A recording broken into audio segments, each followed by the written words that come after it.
Have you ever tried to sneeze with your eyes open? Some say it's impossible, but is that really true? When you sneeze, your body automatically shuts your eyes. It's a reflex, just like blinking when something flies at your face.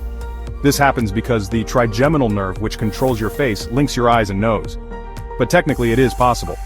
Some people train themselves to resist the reflex, but it's really hard. And no, your eyes won't pop out if you sneeze with them open. That's just a myth. So while your body prefers to shut your eyes, sneezing with them open isn't impossible. It's just really rare. Like, comment, share, and subscribe for more fun facts.